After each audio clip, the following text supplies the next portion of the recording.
सीटों पर एक ही चरण में मतदान कराए गए। विधानसभा चुनाव के खत्म होने के बाद अलग अलग सर्वे एजेंसियों ने एग्जिट पोल के आंकड़े सामने किए। दिल्ली विधानसभा चुनाव के एग्जिट पोल का पहले नतीजे काफी चौंकाने वाले हैं।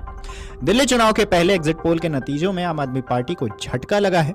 मैट्राइज के सर्वे के मुताबिक दिल्ली विधानसभा चुनाव में आम आदमी पार्टी को सिर्फ 32 से 37 सीटें, जबकि बीजेपी को 35 से 40 सीटें, वहीं कांग्रेस को 0 से 1 सीटें मिलने का अनुमान है। मैट्राइज के मुताबिक दिल्ली में आम आदमी पार्टी और भारतीय जनता पार्टी के बीच कांटे का मुकाबला है। आम आदमी पार्टी को 32 से 37 सीटें मिलती हुई दिख रही हैं, तो वहीं बीजेपी को 35 से 40 सीटें मिल सकती हैं। इसके अलावा कांग्रेस का भी खाता खुल सकता है। जेवीसी के मुताबिक आम आदमी पार्टी को 22 से 31 सीटें मिलती हुई दिखाई दे रही हैं, वहीं बीजेपी को 39 से 45 सीटें मिल सकती हैं। इसके अलावा कांग्रेस को 0 से 2 सीटें मिलने की संभावना जताई गई है। वहीं चाणक्य के मुताबिक आम आदमी पार्टी को 25 से 28 सीटें मिलती हुई दिखाई दे रही हैं, बीजेपी को 39 से 44 सीटें, इसके अलावा कांग्रेस को 2 से 3 सीटें मिलने की संभावना जताई गई है। पीपल प्लस के मुताबिक आम आदमी पार्टी को 10 से 19 सीटें मिलती हुई दिखाई दे रही हैं, बीजेपी को 51 से 60 सीटें मिल सकती हैं, जबकि कांग्रेस को 0 से सीटें मिलने का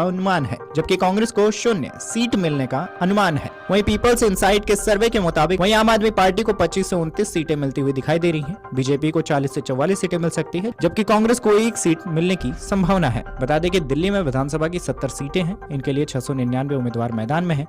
यहाँ 5 फरवरी को सभी सीटों पर एक ही चरण में मतदान कराया गया। दिल्ली के पूर्व मुख्यमंत्री और आम आदमी पार्टी के संयोजक अरविंद केजरीवाल नई दिल्ली सीट से चुनाव लड़ रहे हैं। वहीं कांग्रेस के संदीप दीक्षित और भाजपा के प्रवेश वर्मा भी इस सीट से उम्मीदवार हैं। दूसरी तरफ मौजूदा मुख्यमंत्री आतिशी पिछली बार की तरह इस बार भी कालकाजी सीट से चुनाव लड़ रही हैं। इस सीट पर भाजपा से उन्हें रमेश विधोड़ी टक्कर दे रहे हैं और कांग्रेस की तरफ से अलका लांबा चुनावी मैदान में है। तो आइए अब हम आपको बता दें कि 2015 और 2020 में कैसा था दिल्ली का एग्जिट पोल और कैसे रहे थे नतीजे। तो दिल्ली में 2020 में हुए विधानसभा चुनाव में आम आदमी पार्टी को 62 सीटें मिली, जबकि भाजपा को 8 और कांग्रेस को एक बार फिर कोई सीट हासिल नहीं मिली। 2020 के चुनाव में 8 सर्वे एजेंसियों ने एग्जिट पोल जारी किए थे। सभी एग्जिट पोल में आम आदमी पार्टी को बहुमत दिखाया गया और वही हुआ। दिल्ली के एग्जिट पोल के हिसाब से अलग नतीजों के सबसे करीब एक्सिस माई इंडिया रहा, जिसने पार्टी को 59 से 68 सीटों का अनुमान लगाया। वहीं सबसे कम 44 सीटें इप्सोस के पोल में दिखाई गई। दूसरी तरफ भाजपा को इस एग्जिट पोल में औसतन 15 सीटें मिलने का अनुमान लगाया गया था। हालांकि पार्टी को 8 सीटें ही हासिल हुई थी। वहीं कांग्रेस को अधिकतर सर्वे एजेंसियों ने 0 से 1 सीट ही दी थी।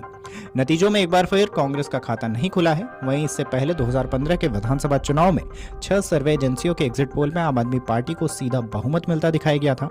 हालांकि किसी भी एग्जिट पोल में आपकी प्रचंड जीत की संभावना नहीं दर्शाई गई थी। केजरीवाल के नेतृत्व वाली पार्टी को तब पोल्स में 45 सीटें मिलती दिख रही थी। वहीं भाजपा को 24 और कांग्रेस को सिर्फ 1 सीट का अनुमान लगाया गया था। आपको तब सबसे ज्यादा 53 सीटें मिलने का अनुमान एक्सिस माई इंडिया के एग्जिट पोल में लगाया गया था। वहीं सबसे कम 35 सीटें मिलने का अनुमान इंडिया टीवी सी वोटर्स के सर्वे में लगाया गया था। हालांकि नतीजों ने चुनावी विश्लेषकों को चौंका दिया।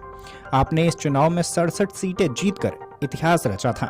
वहीं भाजपा महज 3 सीटों पर सिमट गई थी।